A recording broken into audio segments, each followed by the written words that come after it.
रहते इंडिया में हैं, कमाते इंडिया में हैं। तो ऐसा मैंने सुना है कि उनको रियल की मूछे मतलब कि रखनी थी, लेकिन उन्होंने ऐसा कह के उनको नकार दिया कि आई हुई उनकी कम से कम 10 फिल्में लगातार फ्लॉप हो चुकी है। उन्होंने अपने मन से मूवीज बनाने का डिसाइड किया है।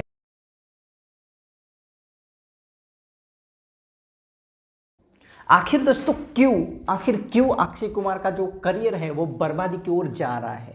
मैं ये बिल्कुल नहीं कह रहा कि अक्षय कुमार को मूवीज नहीं मिल रही है या उनके पास कोई संपत्ति नहीं है, ऐसा बिल्कुल भी नहीं है। लेकिन आई हुई उनकी कम से कम 10 फिल्में लगातार फ्लॉप हो चुकी है। तो ऐसी वो कौन सी रीज़न है, कौन सी मूवीज़ है जो कि फ्लॉप हुई है, क्या ये उनका बजट था, कितनी उनकी कमाई थी, सब कुछ जानेंगे। और ऐसी उनकी कौन सी गलती थी जिसकी वजह से उनकी इतनी सारी मूवीज़ फ्लॉप हो रही है। कहीं ना कहीं उनमें जो गलती है वो क्या है और वो कौन सी है, सब कुछ हम इस वीडियो में जानने वाले हैं।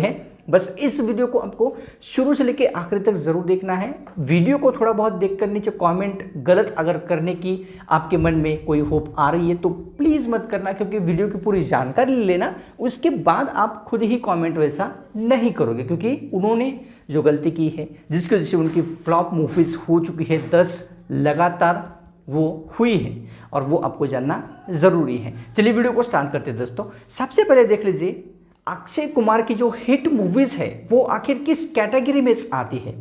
मैं बता दूं आपको कि उनकी हर एक मूवीज़ जो कि ब्लॉकबस्टर साबित हुई है वो सिर्फ और सिर्फ कॉमेडी की मूवीज़ रही है। अब वो उनकी कॉमेडी की मूवीज़ जैसे कि आप सभी को पता है, पूरी हिंदुस्तान को, पूरी दुनिया को पता है, गरम मसाला है, हेरा फेरी है, फिर हेरा फेरी है दोस्तों, खिलाड़ी 786 है, और साथ ही साथ में ऐसी बहुत सारी मूवीज़ है जो कि कॉमेडी की वजह से, उनकी कॉमेडी की अदाकारी की वजह से फेमस हुई है, हिट हुई है, ब्लॉकबस्टर हुई है। और वो अभी फ़िलहाल के लिए वो वही मूवीज़ नहीं करना चाह रहे हैं। उन्होंने अपने मन से मूवीज़ बनाने का डिसाइड किया है, मूवीज़ के अंदर काम करने का डिसाइड किया है। वो ऑडियंस को जो चाहिए वो देना नहीं चाह रहे हैं फ़िलहाल के लिए, क्योंकि उनकी जो मूवीज़ आ रही है हाल फिलहाल में वो हो रही है रियल घटना पर आधारित, हिस्टोरिकल मूवीज़ हो रही है, या तो कहीं पर कोई घटना घटी है उसके ऊपर बनी हुई मूवीज़ है, इंस्पायर होकर उस पर वो बना रहे हैं, जो कि सबसे बड़ी गलती है। जो ऑडियंस है शुरुआत से उनको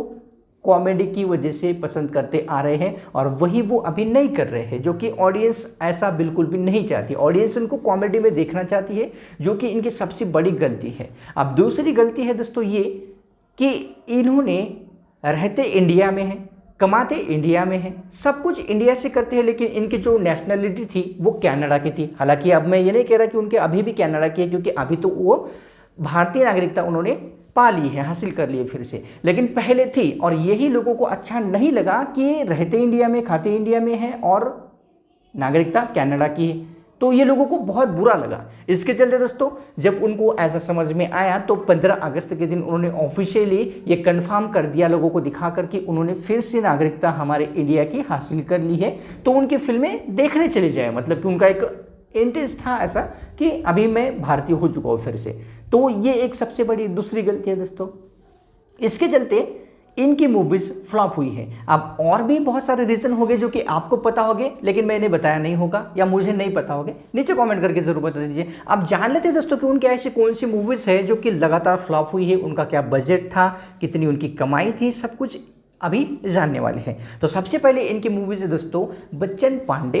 इस मूवीज़ का बजट देखा जाए तो 165 करोड़ के बजट में ये मूवीज़ बनी थी, और इसने कमाई बॉक्स ऑफिस पर कितने की, सिर्फ और सिर्फ 75 करोड़ की है। और इसके चलते ये बजट पूरी तरीके से डिजास्टर फ्लॉप साबित हुई है, जहां तक हम बजट और इनकम की बात करें तो। दूसरी मूवीज़ आती है सम्राट पृथ्वीराज। इस मूवीज़ का जो बजट था दोस्तों वो था 175 करोड़, और इसने जो इनकम की थी सिर्फ और सिर्फ 90 करोड़ की थी, और इसके चलते ये भी डिजास्टर फ्लॉप साबित हुई है दोस्तों।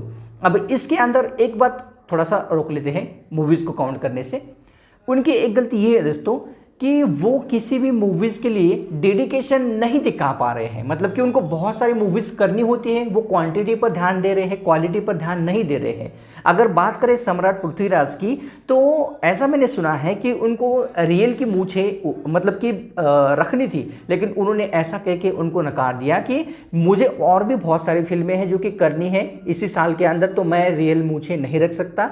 उनके डेडिकेशन किसी भी मूवीज़ के लिए इस तरीके से नहीं दिखाई देती है जो कि अदर हीरोज करते हैं, जैसे कि शाहरुख खान करता है, आमिर खान तो बहुत ही ज़बरदस्त डेडिकेशन करते हैं दोस्तों। उन्होंने दंगल के लिए अपना पेट तो कितना ही बढ़ाया था, वो तो आपको भी पता है, और उसी का नतीजा ये हुआ कि वो मूवीज़ 2000 करोड़ रुपए कमा गई। बजट के अंदर देखा जाए तो कुछ भी नहीं था उस मूवीज़ का, कमाई 2000 करोड़ थी। चलिए अब देख लेते हैं आगे की मूवीज़। तीसरी मूवीज़ है दोस्तों रक्षाबंधन, जो कि पिछले साल के रक्षाबंधन के त्यौहार के आसपास ही रिलीज हुई थी, उतना याद नहीं है।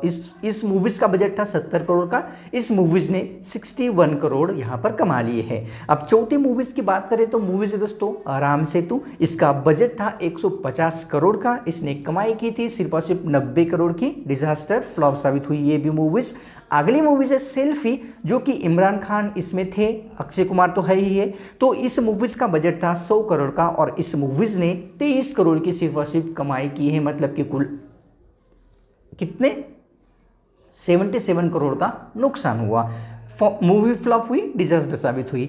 अगली मूवी है दोस्तों लक्ष्मी, जो कि OTT पर रिलीज हुई थी, क्योंकि उस समय देखा जाए तो लॉकडाउन चल रहा था, तो इसका कोई बजट या बॉक्स ऑफिस कलेक्शन तो कोई कहीं पर भी नहीं मिला है। इसके चलते ये मूवीज़ के बारे में हम बात नहीं करेंगे, लेकिन मूवीज़ किसी की भी नज़र में नहीं आई, इसके चलते ये मूवीज़ चली होगी इसका थोड़ा सा मुझे संदेह है, इसके चलते मैं कुछ नहीं बोलूँगा इस मूवीज़ पर। अब दूसरी मूवीज़ आती है दोस्तों मिशन रानीगंज, सॉरी छठवीं या सातवीं मूवीज़ है दोस्तों मिशन रानीगंज, जो कि हाल फिलहाल में रिलीज़ हुई थी। हालांकि ये मूवीज़ काफ़ी अच्छी थी, क्योंकि इस मूवीज़ की जो कहानी है काफ़ी अच्छी है, लेकिन ये भी मूवीज़ बॉक्स ऑफिस पर नहीं चल पाई। मतलब कि इसका जो बजट था वो 55 करोड़ का था और इसकी कमाई 45 करोड़ की है। मतलब कि 10 करोड़ का नुकसान इस मूवीज़ के अंदर देखने को मिलता है। वैसे देखा जाए तो ये नुकसान तो बिल्कुल भी नहीं है, क्योंकि सैटेलाइट राइट, ये राइट वो राइट बेचकर ये फायदे में ही रहेगी, लेकिन ये बजट के हिसाब से और बॉक्स ऑफिस की कमाई के हिसाब से बात चल रही है।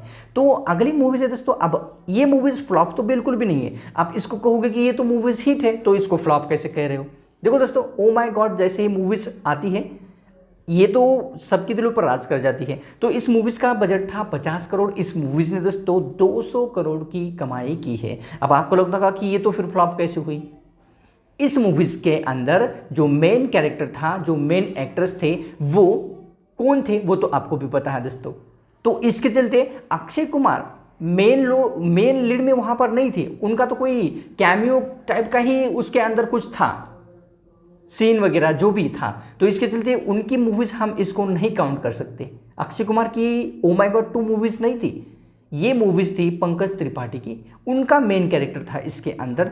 तो इस वजह से ये उनकी वजह से चली है, ऐसा मुझे भी लगता है और हर एक इंसान इसके बारे में यही कहता है। दोस्तों आपको क्या लगता है नीचे कमेंट करके ज़रूर बता सकते हो। अभी देखो, अगर ओ माय गॉड के बाद ये आई है रानीगंज, क्योंकि ये अक्षय कुमार की है मेन लीड के अंदर, तो ये मूवीज़ अगर चल जाती तो हम ये कह सकते थे कि ओ माय गॉड जो मूवी चली है वो भी सिर्फ अक्षय कुमार की वजह से चली है, लेकिन ऐसा तो हुआ नहीं है। मिशन रानीगंज फ्लॉप हुई है, 10 करोड़ का नुकसान हुआ है, तो इसके चलते वहाँ पर ये साबित नहीं होता कि ये ओ माय गॉड मूवीज जो है अक्षय कुमार की वजह से चली है। तो ये सारी मूवीज़ थी दोस्तों जो कि उनकी फ्लॉप साबित हुई है। लगातार देखा जाए तो 8, 9, 10 मूवीज़ छूट भी गई है, मुझे याद नहीं है उनका नाम।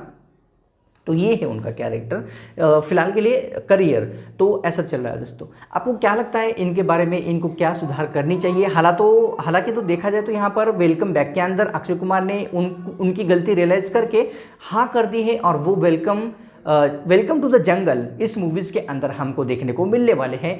क्या पता कि ये मूवी चल जाए, चलेगी ही चलेगी, क्योंकि ये उसका एक हिस्सा है, ना कि पूरी मूवीज़ इनकी है, उस मूवीज़ का हिस्सा है, क्योंकि बहुत सारे एक्टर्स उस मूवीज़ के अंदर आपको देखने को मिलने वाले हैं। तो वो तो मूवी चलेगी ही चलेगी, क्योंकि हर एक एक्टर्स की अपनी एक डिफरेंट ऑडियंस होती है, वो उनको देखना ही चाहती है किसी भी हालत में, तो वो चली ही जाएगी, ऐसी कोई बात नहीं है। लेकिन बात ध्यान में रखने वाली ये है कि उन्होंने पहले इसको नकार दिया था, लेकिन 10 मूवीज़ फ्लॉप होते होते इन्होंने देखा, तो अभी उनको ये रियलाइज़ हुआ कि मुझे कॉमेडी के अंदर तो ज़रूर ही करना चाहिए, भले ही मैं कुछ और ना करूँ तो भी चलेगा, लेकिन कॉमेडी जो कि लोग मुझे पहले से एक्सपेक्ट करते आ रहे हैं, जिसकी वजह से जितनी भी मूवीज़ मेरी सुपरहिट रही है वो कॉमेडी की है, तो इनको ये समझ में आ गया। इसके चलते इन्होंने वेलकम टू द जंगल को यहाँ पर एक्सेप्ट कर लिया है, उसके अंदर ये देखने को मिलने वाले हैं। दोस्तों मैंने सारी डिटेल दी है, आपको क्या लगता है इनके बारे में नीचे कमेंट करके जरूर बता दीजिए, और अगर आपको ये वीडियो अच्छी लगी हो तो छोड़ने से पहले एक लाइक जरूर कर दीजिए दोस्तों, और चैनल पर पहली बार है तो सब्सक्राइब तो जरूर ही कर लेना, क्योंकि आगे भी आपको ऐसी वीडियोस तभी देखने को मिलेगी सब्सक्राइब करोगे। चलिए दोस्तों, मैं आपको मिलता हूँ अपने स्पेशल और फ्रेश वीडियोज़ के अंदर।